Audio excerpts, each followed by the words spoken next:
Citizens, Namaskar. Greetings to all of you on the eve of the 72nd Republic Day of the world's largest and most vibrant democracy. In this land of ours, enriched by diversity with many festivals, our national festivals are celebrated by everyone with great patriotic fervor. We celebrate the National Festival of the Republic Day with enthusiasm and express our respect for the national flag and our faith in the Constitution. This day has come to mean a lot to all Indians living within the country and abroad. 71 years ago, on this very day, we, the people of India, adopted, enacted, and gave to ourselves a unique Constitution. For all of us, then, this is the day to also pause and ponder over the core values that the Constitution propounds. These values, justice, liberty, equality, and fraternity, outlined in the preamble of our Constitution, are sacred to all of us.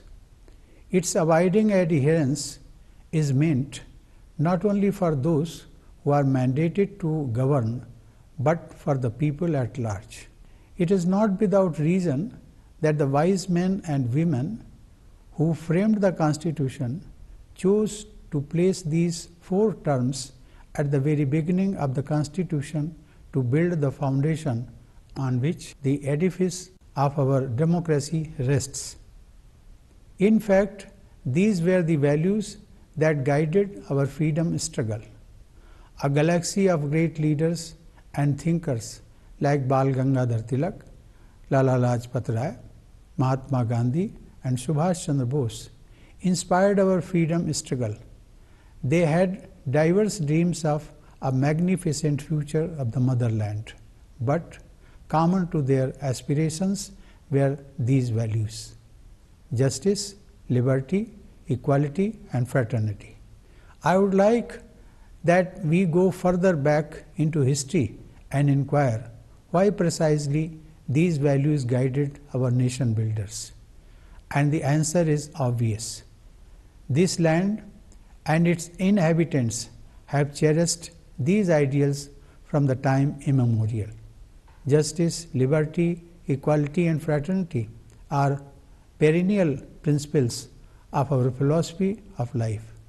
They come to us from the dawn of this civilization through an unbroken chain. It is, of course, the task of every generation to seek out the meaning of these values for its times. As the freedom fighters did in their day, so should we in our time. These key principles should light our path to development. Dear fellow citizens, every Indian salutes our farmers who have made our vast and populous country self-reliant in food grains and dairy products. Despite adversities of nature, numerous other challenges, and the COVID-19 pandemic, our farmers sustained the agricultural production. A grateful nation is fully committed to the welfare of our farmers. Just as our hard-working farmers ensure food security for the country, the brave soldiers of the armed forces ensure security of our national boundaries amid severest conditions. From the freezing cold at Siachen and Galwan Valley in Ladakh, with temperatures as low as -50 to 60 degrees Celsius, to the scorching heat in Jaisalmer with temperatures as high as 50 degrees Celsius on land, in the skies, and at the vast coastal areas, our warriors are vigilant every moment. Every citizen feels proud about the bravery, patriotism, and the spirit of sacrifice among our soldiers. By their contribution to food security, national security, protection against disease and disasters, and to different areas of development, our scientists have strengthened our national endeavors. From space to the farms, from educational institutions to hospitals, the community of scientists has enriched our life and work. Our scientists have been working day and night for decoding the coronavirus, and they have succeeded in developing the vaccine in record time. With this accomplishment, our scientists have added a glorious chapter of contribution to the well-being of humanity. Our scientists, along with doctors, administrators, and people from other walks of life, have made major contribution in containing the virus and keeping the fatality rate lower in our country compared to that in developed countries. Thus, all our farmers, soldiers, and scientists deserve a special appreciation, and a grateful nation greets them on this auspicious occasion of the Republic Day. Dear fellow citizens, last year, as humanity almost came to a halt in the face of a calamity of gigantic proportions, I often found myself reflecting on the central message of the Constitution. Our effective response to the pandemic would not have been possible without our constitutional value of fraternity. Indians have been like a close-knit family, making exemplary sacrifices to protect each other in the face of the common enemy of coronavirus.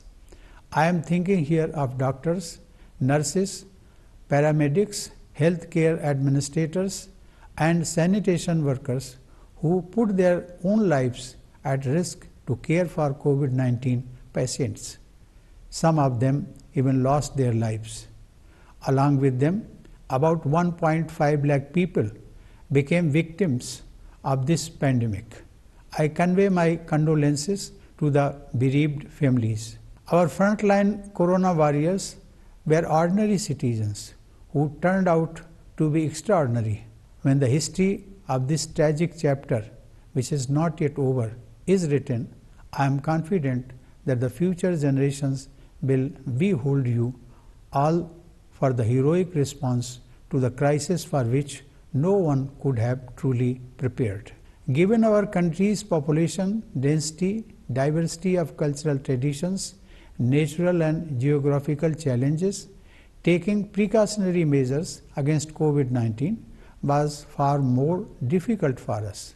Yet, we have managed to check the spread of the virus to a large extent. Despite the serious calamity, we have succeeded in taking forward our activities in many spheres. The pandemic threatened to derail the young generation's learning process, but institutions and teachers quickly adopted new technology and ensured that there was no break in education. By conducting not only free and fair but also safe elections in Bihar, which has high population density, and in Union territories of Jammu and Kashmir and Ladakh, with difficulties of access and other challenges, our democracy and the Election Commission have accomplished remarkable feats. The judiciary found help in technology and continued to function and dispense justice. The list is long. In order to open up the economy without risking the lives of the people, the process of unlocking was carefully calibrated. This has proved effective, and the economy has started showing indications of recovery faster than anticipated. The latest unprecedented collection of GST and India's emergence as a most favored destination for the foreign investment are indicative of our faster economic recovery.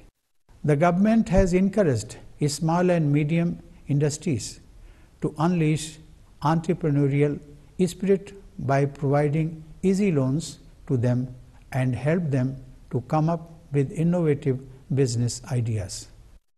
Dear fellow citizens, the adversities of the previous year have only reminded us of what we have always known deep in our hearts.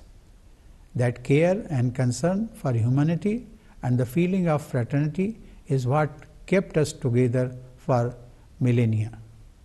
In every sphere, Indians rose to the occasion and put others before themselves. We Indians live and die for humanity. This Indian ideal has been expressed by the great poet Maithili Sharan Gupta in these words. उसी उदार की सदा सजीव कीर्ति कूजती तथा उसी उदार को समस्त सृष्टि पूजती अखंड आत्मभाव जो असीम विश्व में भरे वही मनुष्य है कि जो मनुष्य के लिए मरे.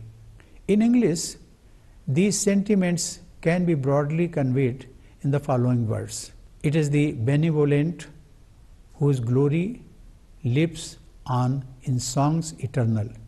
It is the generous whom the world reveres forever, whose spirit of oneness fills the boundless universe. They truly are human who die for fellow beings. I am sure that this love for humanity and the spirit of sacrifice will take us to great heights. Let us look at 2020 as a year of learning.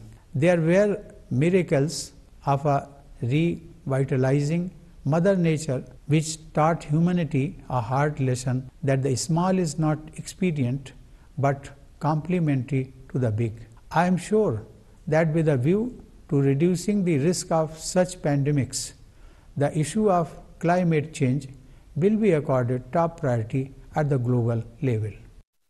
Dear fellow citizens, converting a crisis into an opportunity, the Prime Minister gave a call of Atmanirbhar Bharat Abhiyan or Self-Reliant India Mission. Our vibrant democracy, our enterprising and talented fellow citizens, especially the youth, energize our efforts in shaping a self-reliant India. The demand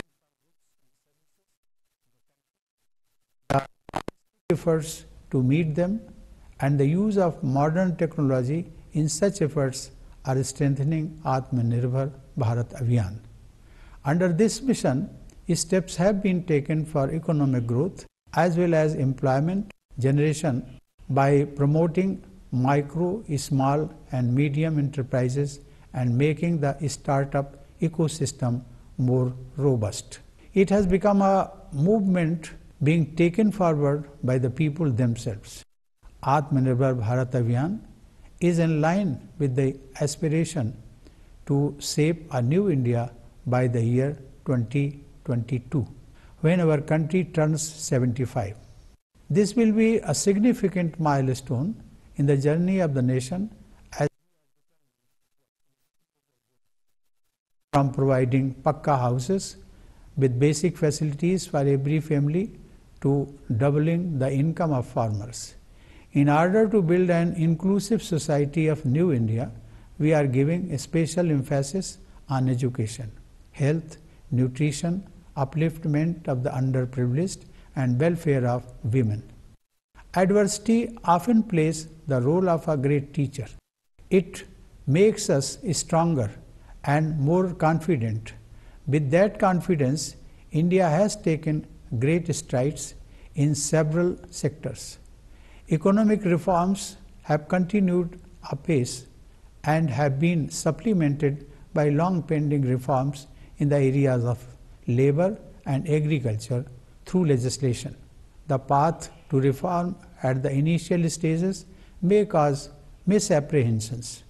However, it is beyond doubt that the government remains singularly devoted to farmers' welfare.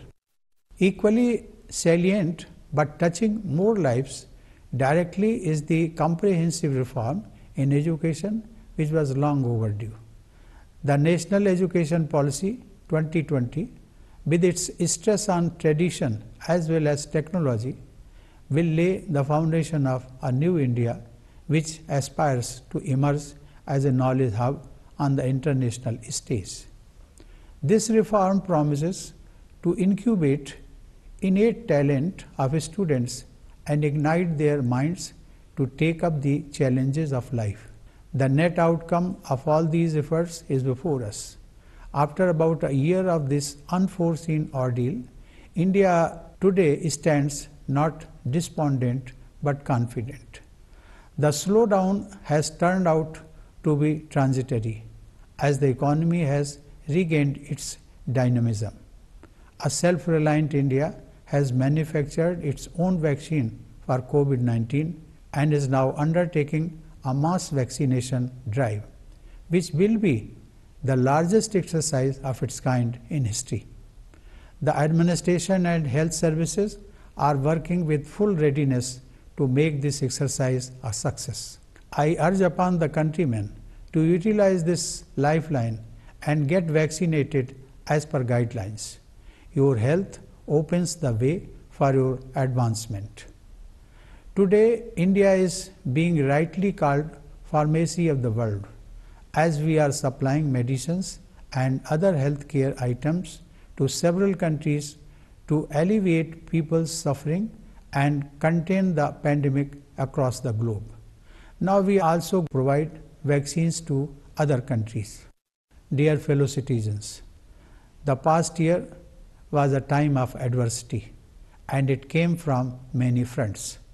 We faced an expansionist move on our borders, but our valiant soldiers foiled it. To achieve this objective, 20 of them had to lay down their lives. The nation shall remain grateful to those brave soldiers. Though we reiterate our commitment to peace, our defense forces, Army, Air Force and Navy are adequately mobilized in a well-coordinated move to thwart any attempt to undermine our security. Our national interest will be protected at all costs. We have also ensured a widespread understanding in the international community of India's firm and principled stand. India is moving forward and taking its rightful place in the world. During the recent years, its arc of influence has been expanding and encompassing the larger part of the world. The manner in which India got overwhelming support of the international community for its entry as non-permanent member of the Security Council this year is indicative of that influence. The quality of our engagement with leaders across the world has enhanced manifold. India, with its vibrant democracy, has rightfully earned its respect as a responsible and trustworthy nation. We would do well to keep reminding ourselves of our constitutional mantras. I have said this before, but I will repeat that we should make it a part of our daily routine to meditate upon the life and thought of our Father of the nation. We must make all efforts to wipe tears from every eye. Equality is the watchword for the great project of our republic. Social equality warrants dignity for each one of us, villagers, women, weaker sections of our society, namely scheduled castes and scheduled tribes, Divyangjan and the elderly people. Economic equality entails equal opportunity for all and hand-holding for the downtrodden. Acts of helping fellow human beings expand our capacity for empathy. In our collective path ahead, fraternity is our moral compass. Let us all continue on the path of constitutional morality, which Baba Sahib Dr. Bhim Rao Ambedkar mentioned in his speech to the Constituent Assembly on November 4, 1948, while presenting the draft of the Constitution. He clarified that constitutional morality means supremacy of the values enshrined in the Constitution. Dear fellow citizens, as we are set to celebrate the anniversary of our Republic, I am thinking of our brothers and sisters abroad. Our diaspora is our pride. Indians abroad have succeeded in different walks of life, some rising to high levels of political leadership, some contributing to science, arts, academics, civil society, and business, each bringing laurels to their new homelands and also to India. Republic Day greetings to you from the land of your ancestors. My greetings to the members of the armed forces, paramilitary forces, and the police, who usually celebrate festivals staying away from their families. My special greetings to all those Jawans. I once again congratulate you all for the Republic Day. Thank you. Jai Hind.